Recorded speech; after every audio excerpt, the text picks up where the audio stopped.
Bienvenue sur la web radio de l'Infectio. Ce podcast vous est proposé par les enseignants de maladies infectieuses et tropicales des universités de Saint-Étienne et Lyon. Il est destiné aux étudiants de deuxième cycle des études médicales et il a reçu le soutien de l'université Jean Monnet. Aujourd'hui, c'est l'épisode sur les infections sexuellement transmissibles et nous allons scinder cette thématique, cet item des EDN en deux points. Le premier, nous allons voir une généralité sur les infections sexuellement transmissibles, les IST. Et enfin, on s'appuiera un petit peu plus dans une deuxième partie sur la syphilis et les moyens de prévention. Pour cette thématique, j'ai l'immense plaisir d'accueillir le professeur Charles Cazenave, PUPH de maladies infectieuses et tropicales à Bordeaux. Bonjour Charles.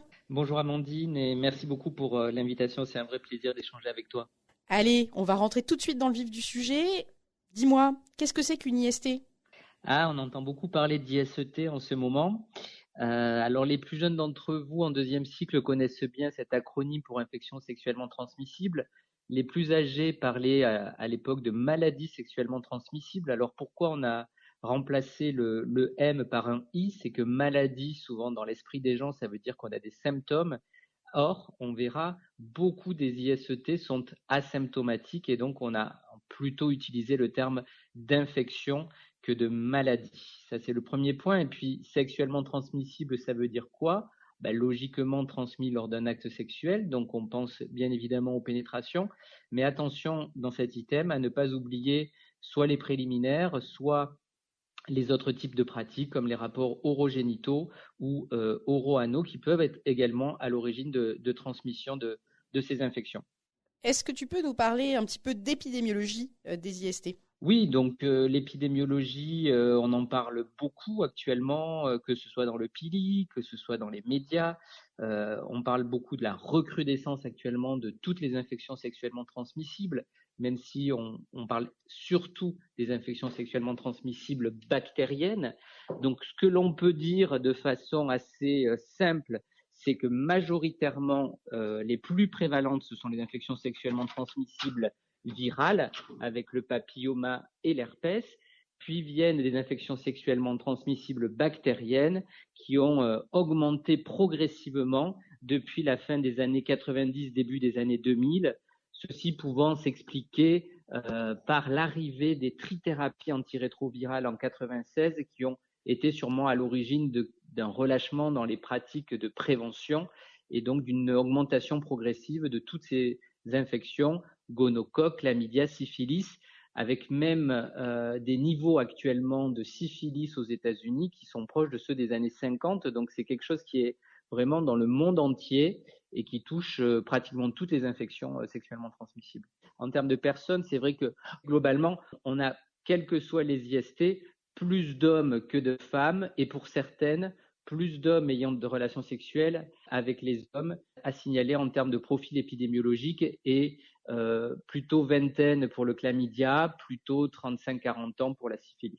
Et est-ce que tu peux me repréciser quelles sont les formes cliniques les plus fréquentes d'infections sexuellement transmissibles ?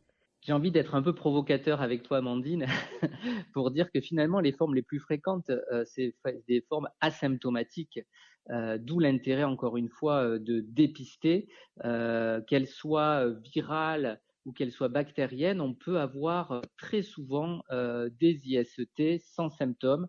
Je cite par exemple le papillomavirus, qui est l'IST la plus fréquente, et dont on peut être porteur sans avoir aucun symptôme, puisque les symptômes vont apparaître en plusieurs mois ou plusieurs années sous la forme de condylome ou hélas de cancer. Pareil pour l'herpès. Et pour ce qui concerne, lorsqu'elles sont symptomatiques, les formes virales, donc je le disais, condylome pour le HPV, des poussées d'herpès pour le HSV. Et pour les infections bactériennes, ça va être un peu la même chose finalement, majoritairement des portages asymptomatiques, y compris pour le gono. Et lorsque l'on aura des symptômes, on aura le plus souvent des urétrites chez les personnes de sexe masculin, c'est-à-dire donc l'écoulement purulent au niveau de la verge, ou bien pour ce qui est de la syphilis, les différentes formes que vous avez apprises dans le PILI, qui vont du chancre en passant par les atteintes dermatologiques ou ophtalmologiques. Alors Charles, est-ce que tu peux me dire quel diagnostic je dois suspecter devant des ulcérations génitales ? Alors, devant des ulcérations génitales, alors c'est des choses que l'on voit quand même assez régulièrement, notamment dans la pratique des soins primaires et de médecine générale. Il y a 2 grandes catégories à retenir à votre niveau. La première, forcément, les causes infectieuses, et la deuxième, les causes non infectieuses, sur lesquelles je passerai assez vite, qu'elles soient traumatiques ou caustiques, ou éventuellement liées à des maladies inflammatoires dermatologiques. Si on fait le focus sur les causes infectieuses qui sont quand même les plus fréquentes et notamment chez les gens jeunes, il y a une seule question à poser à la personne, d'où l'importance de l'interrogatoire et notamment dans le cadre de vos écosses, c'est est-ce que cette ulcération est douloureuse ou pas? La réponse est oui. D'emblée, on va s'orienter vers une infection herpétique et voire même une primo-infection herpétique lorsque les douleurs sont très importantes au niveau génital, que ce soit au niveau du gland ou de la vulve. La deuxième chose, mais qui est certes pas dans le pili, mais qui est importante à savoir actuellement, c'est l'arrivée d'une nouvelle maladie sexuellement transmissible qui est le Mpox ou variole du singe, qui peut également entraîner des ulcérations douloureuses.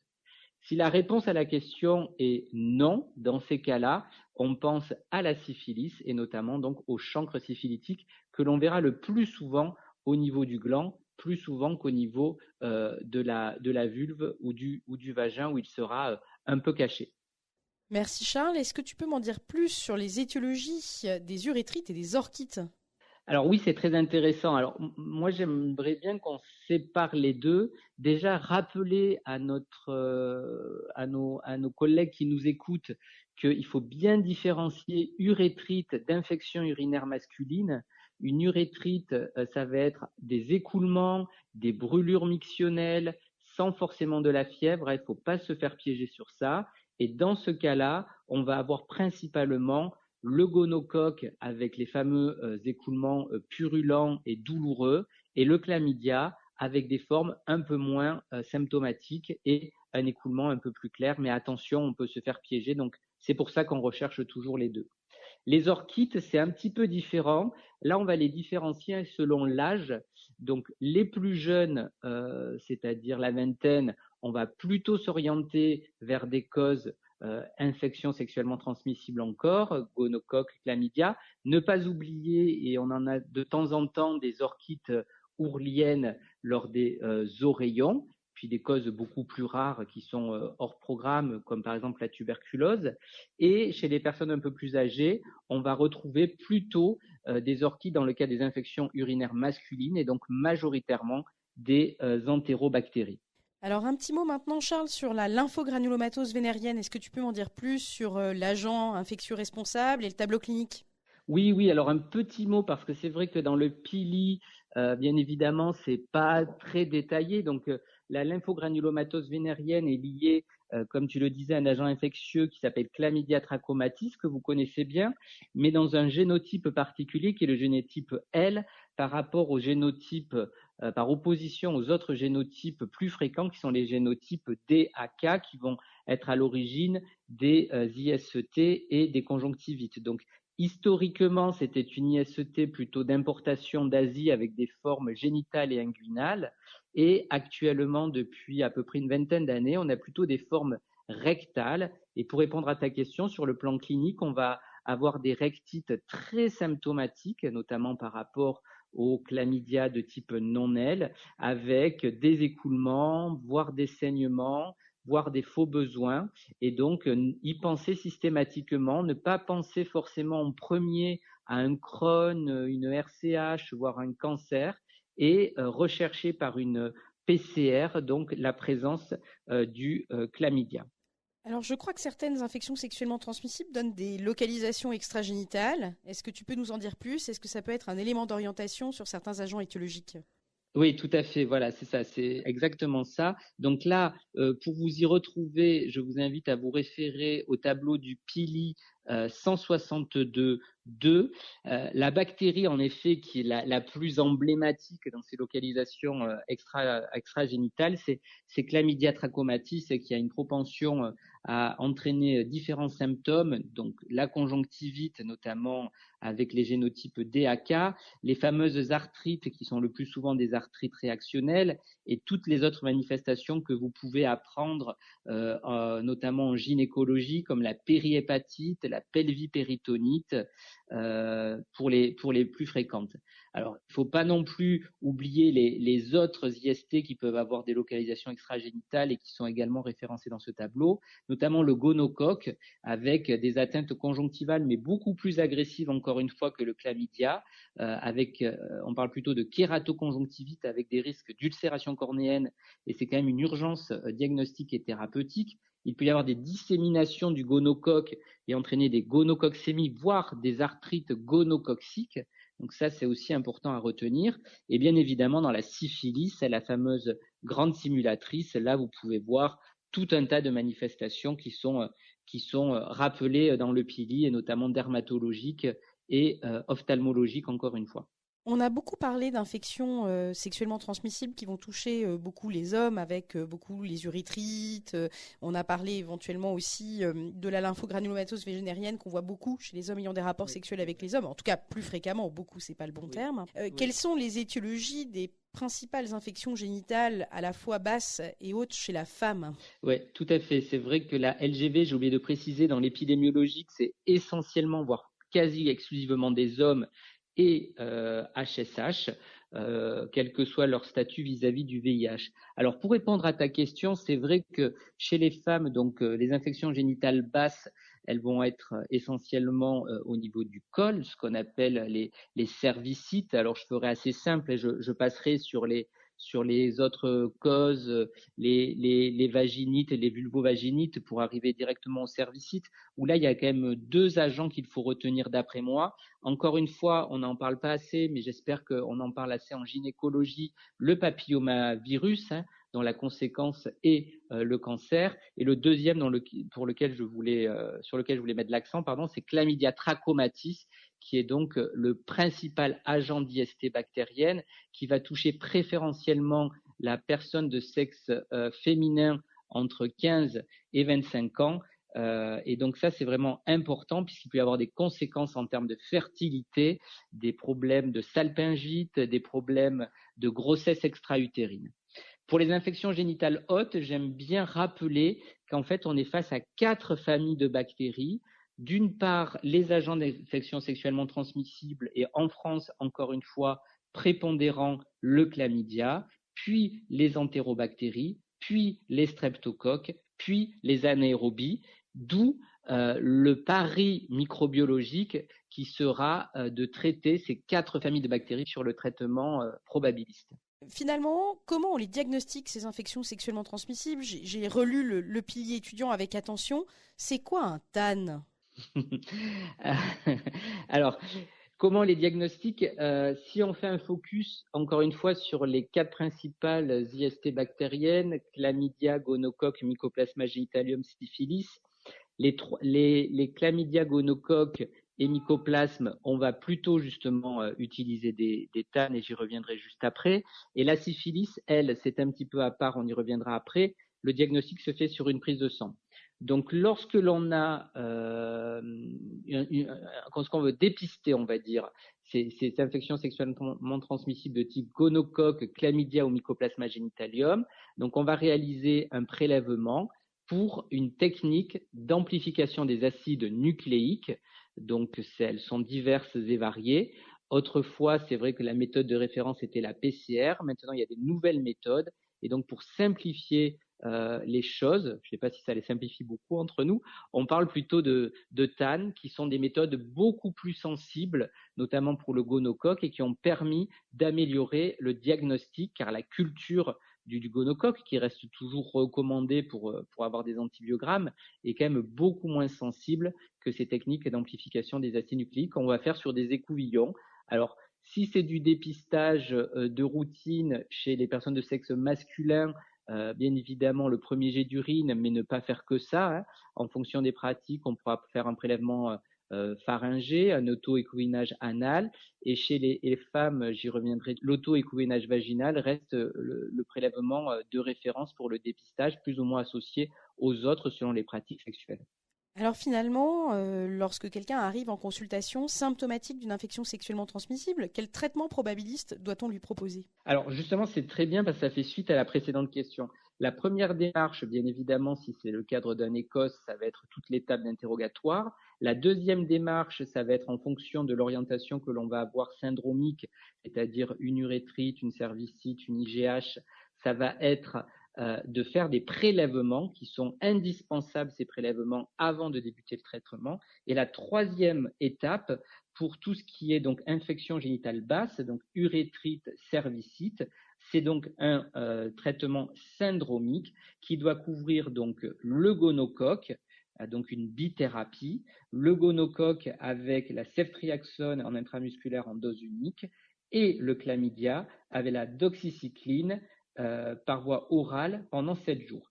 Et si c'est plutôt une orientation syndromique d'infection génitale haute, dans ces cas-là, pour couvrir les 4 familles de bactéries dont on a parlé tout à l'heure, IST, Enterobactéries, Streptocoque, anaérobie, on utilise la ceftriaxone IM dose unique, la doxycycline Peros pendant 10 jours et le métronidazole pour les anaérobies, Peros pendant 10 jours.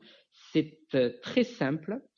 Très facile, ça s'applique à tout le monde, bien évidemment en l'absence d'allergie, en l'absence d'AVK, les pièges assez classiques sur ces thérapeutiques qui sont des antibiotiques ou des intramusculaires. Alors question suivante, que faire en cas de mise en évidence dans un dépistage systématique de Mycoplasma genitalium? J'ai envie de te dire, Amandine, rien. Et la deuxième chose que j'ai envie de te dire, c'est pourquoi l'a-t-on recherché? C'est vrai que on vous dit qu'il faut connaître 3 agents potentiellement à l'origine d'urétrite. On a beaucoup parlé du gonocoque, on a beaucoup parlé du chlamydia, un peu moins du mycoplasme. Et le seul mycoplasme à retenir à votre niveau, c'est Mycoplasma genitalium. Mais on va ne le rechercher que chez les personnes symptomatiques, sachant que la bonne nouvelle, depuis peu, bon, pour votre culture générale, ce prélèvement est désormais remboursé, est à la nomenclature et est pris en charge, et donc il n'y a pas d'avance de frais à faire pour sa recherche. Mais face à une personne qui est asymptomatique, il n'y a pas lieu de rechercher ce mycoplasme, à la différence des autres bactéries comme le chlamydia ou le gonocoque. Et donc concrètement, si un patient a une urétrite et qu'on a une PCR gonocoque positive, va-t-on rechercher Mycoplasma genitalium? Et s'il est positif, que fait-on? Alors ça, c'est une très bonne question. Alors, je pense que pour nos étudiants de deuxième cycle, ça commence à être un peu compliqué, mais c'est pourquoi pas quelque chose on peut être confronté lorsqu'on est en stage chez le praticien ou dans des services spécialisés. Moi, je pense que dans un premier temps, je rechercherai chlamydia et gonocoque. Si par cas la personne est symptomatique et on recherche en plus le génitalium et qu'on a, comme tu le dis, un cas de co-infection, là tu citais un exemple, gonocoque et mycoplasme. Moi je pense qu'il faut laisser de côté pour l'instant le mycoplasme, qui est le moins symptomatique des 3 qu'on a cités. Là je traiterai mon gonocoque par le traitement qu'on a vu tout à l'heure, c'est-à-dire une injection de ceftriaxone, et j'attendrai de voir. Si tout rentre dans l'ordre, on est content, ça veut dire que c'est un portage asymptomatique de mycoplasme. Si des symptômes persistent, dans ces cas-là, il faudra envisager un traitement qui est bien évidemment hors programme et nécessite un avis spécialisé, car c'est une bactérie qui a beaucoup de résistance, notamment lorsqu'elle est exposée aux macrolides, et c'est pour ça que maintenant, on privilégie la doxycycline plutôt que l'azithromycine pour traiter les infections à chlamydia. Alors justement, lorsqu'on est dans la situation d'un patient qui finalement était asymptomatique, chez qui je n'ai pas démarré de traitement puisqu'il n'y avait pas de symptômes, je suis en dépistage systématique, quel traitement antibiotique je dois débuter pour quel agent étiologique? Alors ça, c'est une très bonne question aussi, et merci de l'avoir posée parce que c'est pas toujours simple à comprendre. Donc, on a vu le premier cas de figure où, en effet, comme tu me l'avais demandé, on est sur un traitement d'une urétrite, d'une cervicite, donc un traitement d'un syndrome, une bithérapie. Lorsqu'on est face à un patient chez qui on a diagnostiqué, et plutôt dans une situation asymptomatique, un des 3 agents, dans l'idéal, avec quand même des prélèvements multisites pour être sûr de ne pas passer à côté d'un autre agent qui serait sur un autre site. Donc encore une fois, je rappelle, premier jet d'urine, auto-écouvillonnage vaginal, plus ou moins écouvillon pharyngé, plus ou moins auto-écouvillonnage anal. Si on ne retrouve qu'un agent. Dans ces cas-là, le gonocoque, ça sera une injection de ceftriaxone en dose unique. Le chlamydia, quel que soit le site dans lequel on le retrouve, doxycycline par voie orale pendant 7 jours. Le mycoplasma génitalium, pour le coup, là, on a dit que si c'était asymptomatique, on ne traitait pas. N'oublions pas quand même, et c'est quand même au programme Trichomonas vaginalis, qui est donc l'un des rares parasites qui peut entraîner des IST, même si on n'en voit pas très fréquemment chez nous. Donc c'est le métronidazole per-os en dose unique. Et pour les IST virales asymptomatiques, s'il n'y a pas de symptômes pour l'herpès, on ne fait rien et de toute façon on ne va pas le rechercher. S'il y a des symptômes, dans ces cas-là, c'est le valacyclovir. Et pour le papillomavirus, même s'il n'y a pas de symptômes, il faut agir et adresser la personne à un spécialiste, soit un gynécologue, soit un proctologue, puisqu'il y a un risque de complications cancéreuses. Merci Charles pour cette première partie. Ce podcast est un complément à l'ouvrage de référence du Collège des enseignants de maladies infectieuses et tropicales, le PI étudiant.